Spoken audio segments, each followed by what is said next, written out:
پردہ توفیق کے مت والوں، شمس رسالت کے پروانوں، غوث و خواجہ و رضا کے دیوانوں، السلام علیکم ورحمۃ اللہ وبرکاتہ۔ الحمدللہ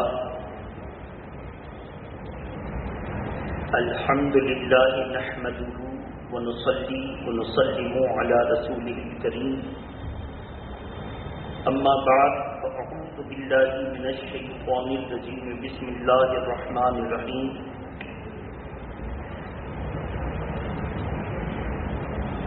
يا أيها الذين آمنوا لا ترفعوا أصواتكم فوق صوت النبي ولا تجهروا له بالقول كجهر بعضكم لبعض أن تحبط أعمالكم وأنتم لا تشعرون۔ صدق الله العلي العظيم وبلغنا رسوله النبي الأمين المتين الكريم۔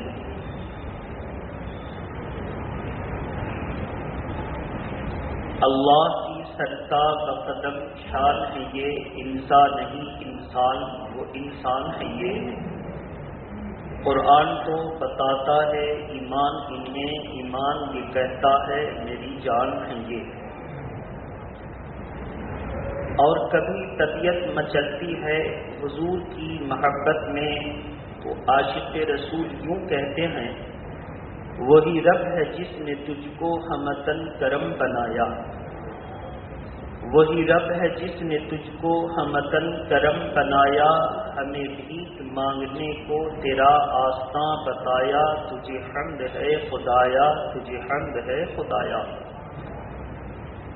عزیزان ملت اسلامیہ، آج کی اس محفل محبت میں نے اللہ کے رسول صلی اللہ تعالی علیہ وسلم کے درجات علیٰ اور مراتب جلیلہ آپ کے سامنے پیش کرنے کے ارادے سے قرآن مقدس پارہ نمبر 26 رکوع نمبر 13 سورہ حجرات کی آیت کریمہ نمبر 2 کی تلاوت کا شرف حاصل کیا ہے۔ اسی آیت کریمہ کی روشنی میں آپ کی سماعت کے حوالے حضور صلی اللہ علیہ وسلم کی عظمت اور حضور کے دشمنوں کا انجام پیش کرنے کی سعادتیں حاصل کر رہا ہوں۔ باہر سے آنے والوں سے میری گزارش ہے کہ انگس مسجد کمیٹی کے سیکریٹری صاحب نے اپنی انتظامیہ کی طرف سے اپنی ذمہ داری کو ادا کرتے ہوئے آپ کو ہر جمعہ اعلان کے ذریعے باخبر کرتے اور ہوشیار کرتے ہیں کہ آپ کووڈ-19 مرض کے تحت محکمہ صحت نے جو ہم تمام انسانوں کے لیے گائیڈ لائن جاری کیا ہے، حفظ ما تقدم کے تحت اس وائرس کی زد سے بچنے کے لیے جو ترکیبیں جاری کی ہیں، ہم ان پر عمل کریں اور اسی گائیڈ لائن کے مطابق مسجد میں حاضری کو یقینی بنائیں۔ اوپر کی منزل یقیناً بہت خالی ہے، آپ باہر سے تشریف لائیں تو اوپر کی منزل میں آپ اپنی جگہ بنا کر کے بیٹھیں، اور تمام احباب و مخلصین سے گزارش ہے کہ اوپر کی منزل میں جب بیٹھیں یا کہیں بیٹھیں تو گفتگو نہ کریں، گپ شپ نہ کریں۔ یاد رہے یہ اللہ کا دربار ہے، یہاں ہم کو نظریں نیچی کر کے بیٹھنا ہے، یہاں ہم کو اللہ کا ذکر سننے کے لیے بیٹھنا ہے، یہاں ہم کو اسی معرفت سے جو شریعت کا حکم اللہ اور اس کے رسول کا حکم بتایا جاتا ہے اس کو سننا ہے، اور ہم لوگوں کو دبی زبان سے درود شریف پڑھتے رہنا ہے اور گفتگو سنتے رہنا ہے۔ ہماری ذمہ داری ہے کہ ہم اپنے اسلاف کے اصول پر عمل کرتے ہوئے آپ کے سامنے آپ کے رب اور آپ کے پیارے نبی کا فرمان پیش کرتے رہیں۔ کیوں پیش کرتے رہیں؟ آپ کہیں گے کہ بہت سنتے ہیں، اس کا جواب یہ ہے کہ یہی تو فرق ہے دنیا والی گفتگو سننے اور اللہ والی گفتگو سننے میں۔ دنیا والی گفتگو سنے تو ایک بار سے 2 بار 3 بار سے 4 بار میں آدمی اکتاہٹ محسوس کرے گا، لیکن اللہ والی گفتگو اگر ایمان ہے تو زندگی بھر سنتا رہے گا مگر کبھی اکتاہٹ محسوس نہیں کرے گا۔ یہ اس کے ایمان کی دلیل ہے، یہی اس کے ایمان کی دلیل ہے۔ مثال کے طور پہ آپ کو پیاس جب لگی تو آپ نے کہا کہ وہ بہت پیاس لگ رہی ہے۔ آپ کے بیٹوں نے، آپ کی بیوی نے، اگر آپ استاد ہیں تو آپ کے شاگردوں نے آپ کے مزاج کو سمجھا، فوراً صاف ستھرا پانی صاف گلاس میں پیش کیا، آپ نے اس کو پی لیا۔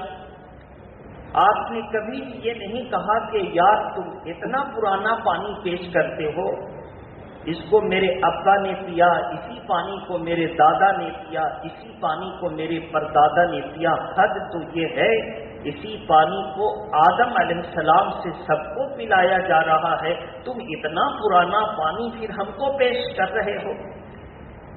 کوئی ایسا نہیں کہتا، بلکہ اگر پیاس کے وقت اس کو بہترین مشروب دیا جائے، کولڈ ڈرنکس دیے جائیں تو وہ پی تو لے گا، لیکن کہے گا اگر پیاس بجھتی ہے تو پانی سے یار پانی تو پلا دو کم سے کم۔ پی تو لے گا، لیکن اگر اس کو سیٹسفائیڈ ہونا ہوگا، تشفی حاصل کرنی ہے تو پانی پینا ہوگا۔ اور اگر وہ کولڈ ڈرنکس یا وہ اس طرح کے تمام فروٹس کے نقلی عرق کو زیادہ پیتا ہے تو اس کے جسم کے پارٹس کو زیادہ نقصان ہے، لیکن پانی سے کسی کو نقصان نہیں۔ اس سے پتہ چلا کہ یہ تمام کولڈ ڈرنکس کسی کمپنی کے رہینے منت ہیں، لیکن پانی اللہ کی نعمت ہے۔ اس سے ثابت ہو گیا جو قدرتی چیز ہوتی ہے اس سے انسان کا جسم کبھی گھبراتا نہیں ہے۔ جب اللہ کی دی ہوئی نعمت پانی سے جسم کو پریشانی نہیں ہے تو اللہ کے ذکر سے روح اور دل کو کیسے پریشانی ہو سکتی ہے؟ اللہ نے تو قرآن میں یہی فرمایا ہے، الذین آمنوا وتطمئن القلوب، کہیں ارشاد فرمایا الا بذکر اللہ تطمئن القلوب، سن لو، آگاہ ہو جاؤ، اللہ کے ذکر سے دلوں کو چین ملتا ہے۔ مفہوم سمجھ میں آ گیا ہوگا؟ محبت کے ساتھ درود شریف پڑھیں، اللہم صلی علی سیدنا شفیعنا حبیبنا مولانا محمد وآلہ واصحابہ وبارک وسلم۔ آج دنیا بھر کے علاقے سے ہر دور کے سلگتے ہوئے مسئلے پر ہم کو گفتگو کرنی ہے۔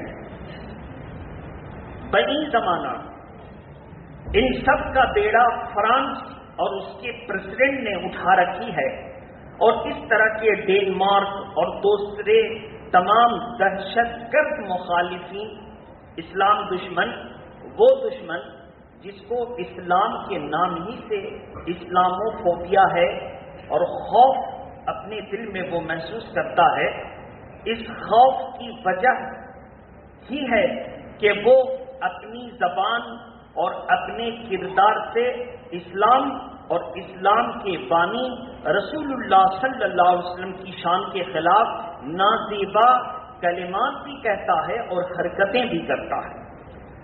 ایسی صورت میں ہم ذرا پلٹ کر آپ کو پیچھے لے چلنا چاہتے ہیں کہ اللہ کے پیارے نبی صلی اللہ تعالی وسلم کی گستاخی کرنے والا اللہ اور اس کے رسول کی نظر میں کیسا ہے، اور حضور نے اپنے ظاہری زندگی میں ان کے قتل کا فتویٰ کیسے کیسے صادق فرمایا۔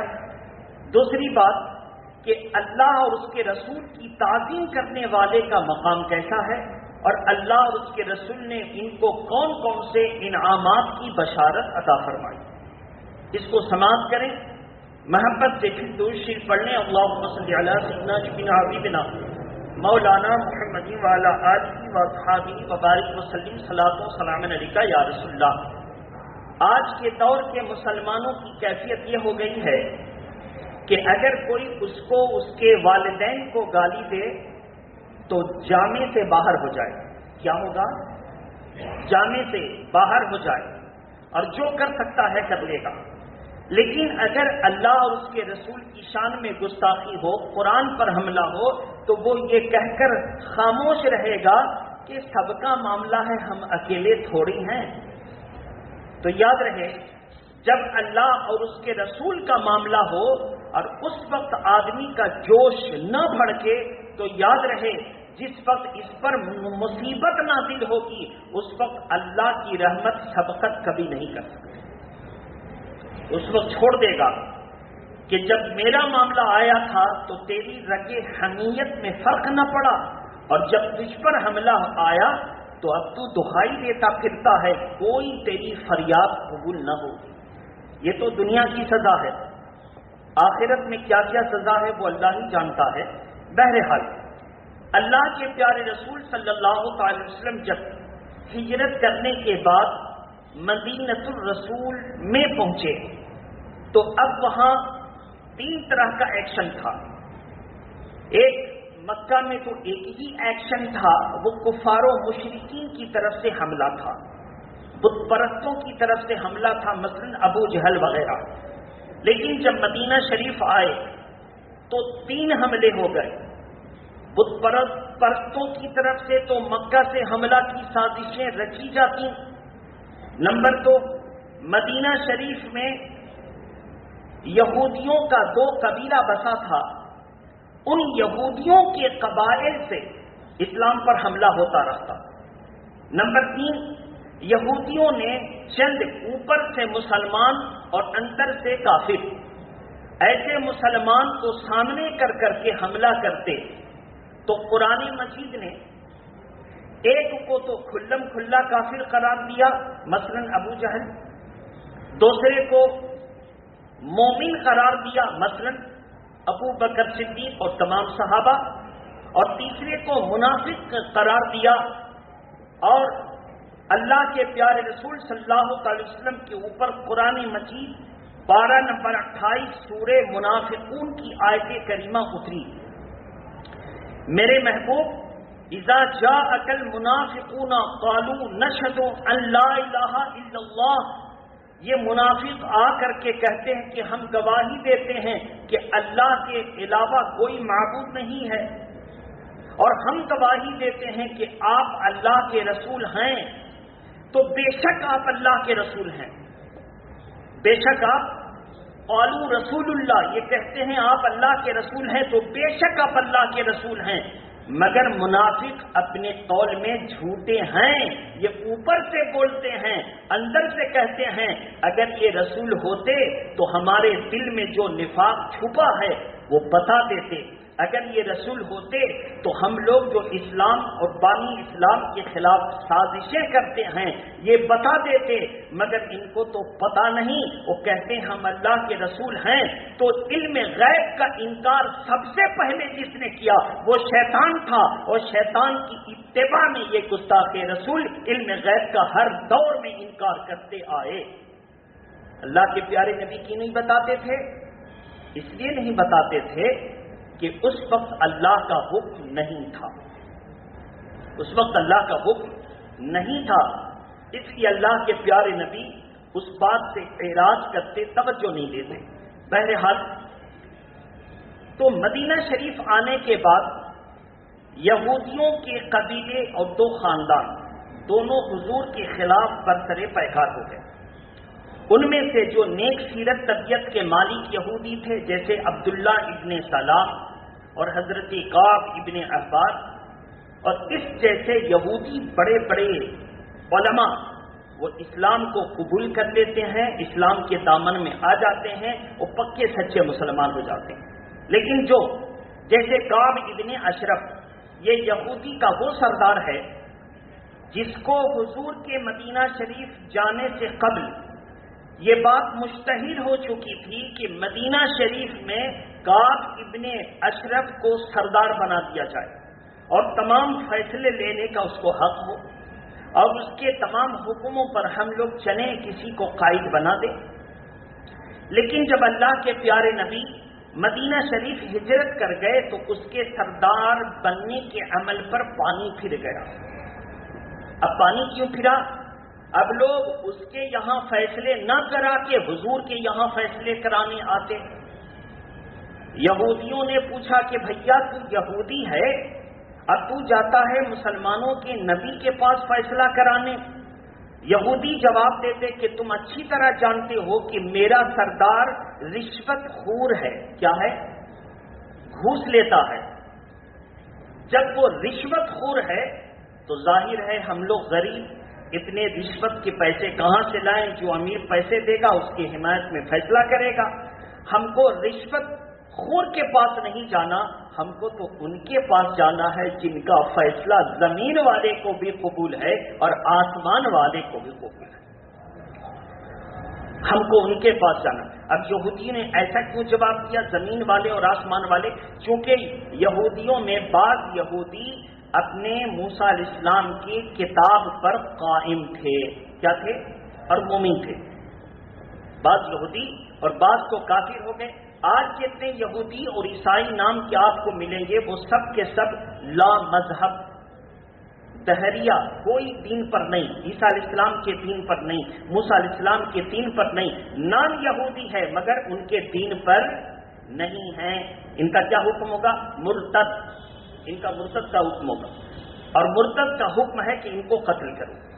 بہرحال میرے محترم بزرگ اور دوستو، اللہ کے پیارے نبی صلی اللہ علیہ وسلم جب مدینہ شریف گئے، اس طرح کے واقعات آئے تو ان ظالموں نے اب حملے کرنے شروع کر دیے۔ اب جہاں دیکھو حضور کی توہین، جہاں دیکھو حضور کی توہین، جہاں دیکھو حضور کے خلاف باتیں، کوئی بات کہیں بس اس کے خلاف طرح طرح کے لوگوں کی ذہن سازی کرنا، غلط انداز میں ڈالنا، اور یہ نفاق کا آج بھی کچھ لوگوں کے اندر وائرس پایا جاتا ہے۔ بہرحال تو میرے محترم، اللہ کے پیارے نبی صلی اللہ علیہ وسلم کو جب تک اللہ کی طرف سے حکم تھا خاموش، اور جب اللہ کی طرف سے حکم آیا کہ میرے محبوب اب ان کو پردوں سے نکالیے اور ان کا کام تمام کر دیجیے، تو اللہ کے پیارے نبی نے صحابہ کو بتایا، کہا حضور ثبوت کہاں ہے؟ کہا ثبوت ہمارے پاس ہے اور تم جاؤ میرے خلاف یہ کہتا ملے گا۔ اب دیکھیے حضور کی علم دانی اور غیب دانی، حضور نے فرمایا کہ فلاں وقت فلاں کے پاس جاؤ، وہ اپنے لوگوں میں میری برائی کرتا ملے گا، تم اس کے پاس جا کے سن لینا، گواہی ہو گئی۔ اب جس کے پاس جس وقت حضور نے بھیجا تھا اس کو اسی حالت میں پایا۔ ان لوگوں نے کہا تم کو کیسے پتا کہ ہم خفیہ میٹنگیں کر رہے ہیں؟ کہا میرے رسول نے بتایا۔ ڈبل شکست ہوئی، ایک تو یہ کہ رسول کو سب خبر ہے اور ایک یہ کہ ہم رنگے ہاتھوں پکڑے گئے، ڈبل شکست ہوئی۔ اب اس کے بعد وہ لوگ اس کو پکڑ کر قتل کرتے ہیں۔ تو مدینہ شریف میں انصاریوں کا دو قبیلہ، ایک قبیلے والے نے ایک شیطان کو پکڑ کر جس نے نبوت کا دعویٰ کیا تھا قتل کر دیا۔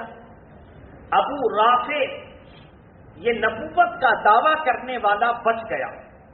تو انصار یعنی مدینہ شریف کے مخلص مسلمانوں کی دوسری جماعت نے کہا کہ میرا ایک قبیلہ تو ایک جھوٹے نبی کو قتل کر دیا، اب اس ابو رافع جھوٹے نبی کو کون قتل کرے گا؟ کہا ہم لوگ قتل کرتے تو ہمارا دونوں قبیلہ برابر ہو جاتا کہ اس نے بھی حضور کے گستاخ کو قتل کیا اور ہم نے بھی کیا۔ کہا بالکل۔ 5 بڑے بڑے سر بیٹھے اور یہ 5 مومنوں کی جماعت میں فیصلہ ہوا کہ ہم قتل کریں گے۔ ایک صحابی کھڑے ہوئے، کہا میں جا رہا ہوں۔ وہ گئے اور ابو رافع جو نبوت کا دعویٰ کرتا تھا اللہ کی شان سے، ایک طرف تو اللہ کی رحمت سے ان کو جانے کا حوصلہ ملا، جبکہ وہ بہت امیر تھا اور اپنے پاس بہت سپاہی رکھتا تھا، کوئی سڑ ہی نہیں سکتا تھا، لیکن اللہ کی رحمت سے دل میں طاقت ہوئی اور جانے کا ارادہ کر دیا۔ راستے ہموار ہو گئے، پہنچ گئے اور دوسرا یہ کہا ابو رافع اس شخص کی جو بیوی اندر سے پکی مسلمان، اندر سے۔ اب جب یہ گئے تو بیوی صاحبہ سامنے آئیں، کہاں ہے؟ اشارے سے پوچھا کہاں ہے؟ بتایا اس کمرے میں ہے، اور کمرے کا دروازہ کھول دیا۔ اب یہ اندر پہنچ گئے، اب کوئی ہتھیار نہیں کہ اس کو قتل کریں، نبی کا گستاخ ہے، قتل کرنا واجب۔ قول پاک ہے من سبا نبی فاقتلوہ، جو نبی کو گالیاں دے برا بھلا کہے اس کا ایک ہی علاج ہے، اس کو قتل کر دو، اس کو قتل کر دو۔ بس جب یہ حکم ذہن میں آ گیا، اب تیاری کرنے لگے کہا کیسے کریں؟ بس اس کی گردن پکڑی اور پکڑ کے اس کے سر کو موڑ دیا، جیسے قربانی کے موقع پر آپ دیکھ لیں گے عام طور پر جانوروں کو جب گراتے ہیں تو اس کی گردن پکڑ کے اس کو گرا دیتے ہیں، بس اسی طرح پکڑ کر کے صرف گرایا نہیں، گھما دیا پورا 90 ڈگری پر، اور جب گھما دیا ایسی صورت میں پورا گھوم گیا۔ 90 ڈگری کا مطلب پورا گھوم جانا۔ جب پورا گھوم گیا اب تو وہ مر گیا۔ اب جب گھوما تو صرف مار کے چھوڑا نہیں، اسی طرح پکڑے رہے یہاں تک کہ وہ خر خر کر کے مرتا رہا۔ اس کے سپاہی خر خر کی آواز سن کر کے دوڑے دوڑے آئے، کہا کیا ہوا؟ بیوی صاحبہ مسلمان تھی، انہوں نے کہا نہیں نہیں، تمہارے نبی پر وحی آ رہی ہے۔ یہ جو خر خر کی آواز ہے نا، دعویٰ کرتا تھا نا میں اللہ کا نبی ہوں، وحی آ رہی ہے، تمہارے نبی پر وحی آ رہی ہے۔ اب خر خر کر کے وہ مر گیا، اور سپاہی تو مطمئن ہے یہ وحی آ رہی ہے۔ اب اس کے بعد جو ہے وہ حضرت اترے، اور اتر کر کے اتر جب رہے تھے تو راستے کی معلومات نہیں تھی، پھسل گئے اور گر پڑے اور پیر کی ہڈی ٹوٹ گئی۔ اپنا ماما نکالا، پیر کی ہڈی کو سیدھی کیا اور باندھ دیا۔ پہنچے نبی کی بارگاہ میں، یا رسول اللہ اب آپ خوش ہو جائیں، ہم نے اللہ اور اس کے رسول کے دشمن کو قتل کر دیا ہے۔ اللہ کے پیارے نبی نے ان کو مبارکباد پیش فرمائی اور بشارت دی جنت کی، اور فرمایا ابسط رجلک، اپنے پیر کو پھیلائیے۔ کپڑا ہٹایا گیا، پیر پھیلایا گیا، حضور نے اپنا لعاب دہن نکالا، پیر پہ لگا دیا، تھکا دیا۔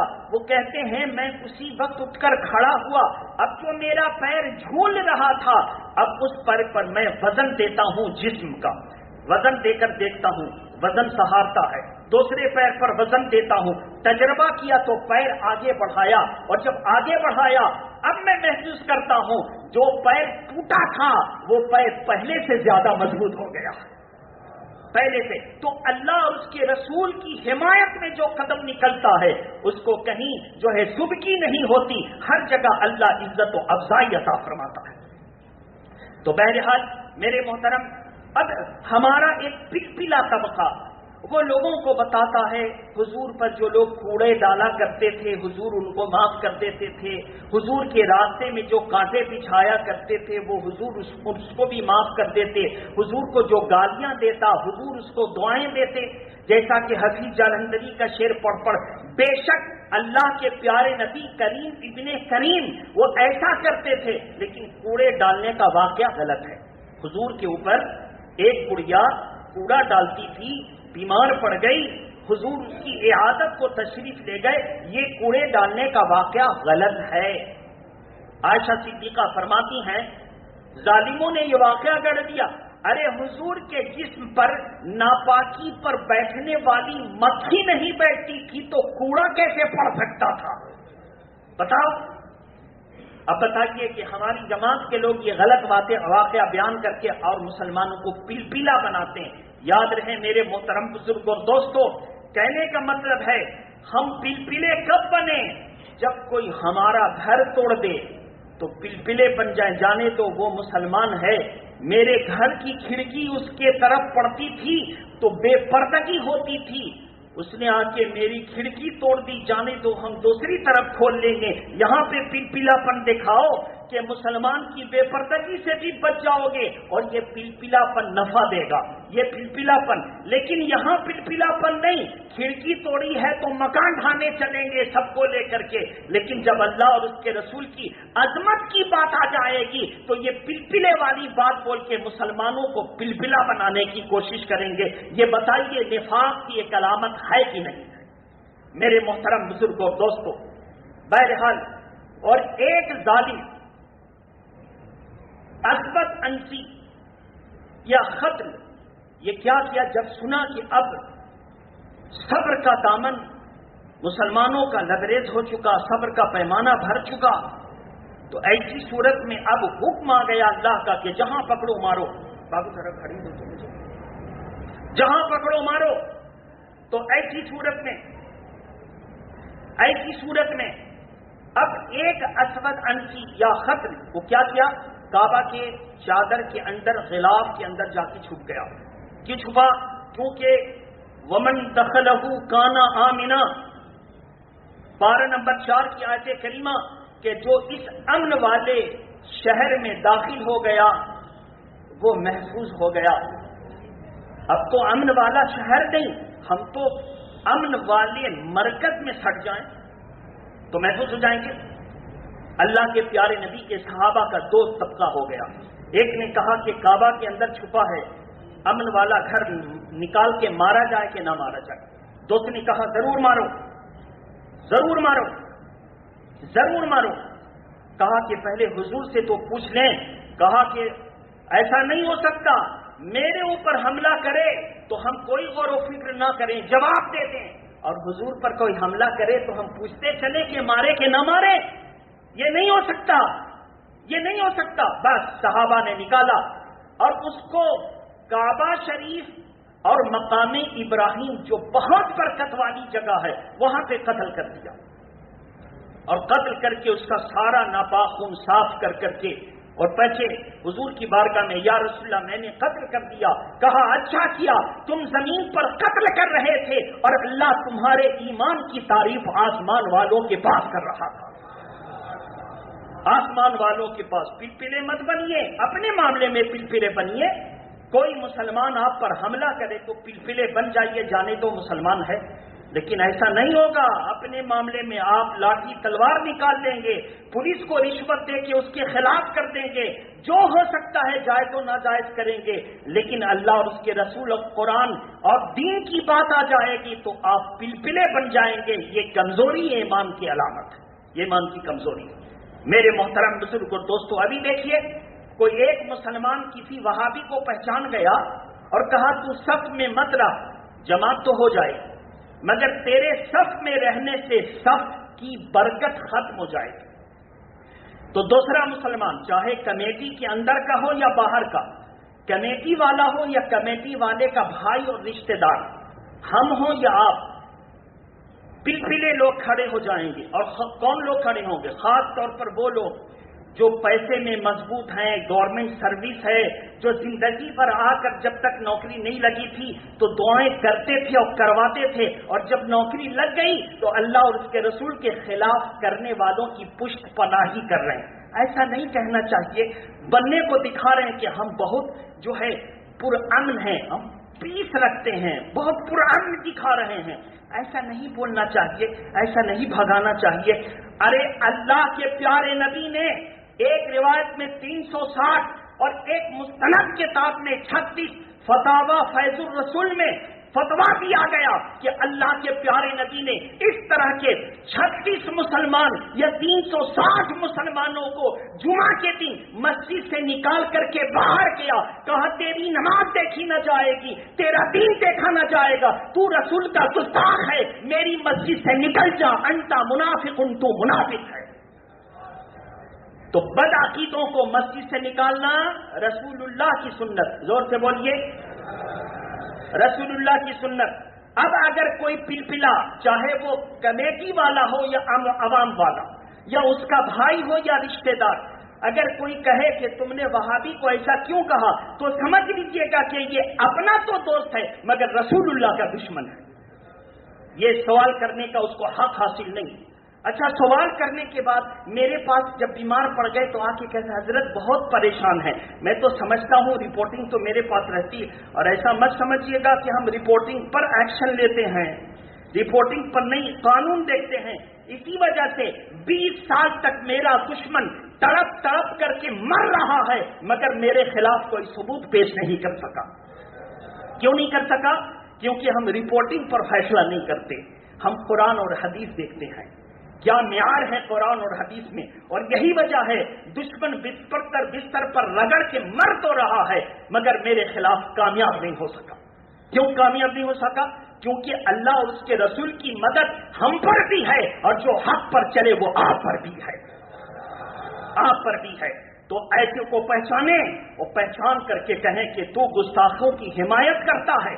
تو کہہ سکتا تھا نہیں یار تو میرے ساتھ رہتا ہے، اٹھتا بیٹھتا ہے، کم سے کم میرے ساتھ رہ، ایسا جملہ نہ بول. اللہ کی قسم پھر ہم دوستی نہ دیکھیں گے، تعلق نہ دیکھیں گے، پڑوس نہ دیکھیں گے. تیری گردن بعد والا بعد میں مروڑے گا، تیری گردن پہلے ہم مروڑ دیں گے.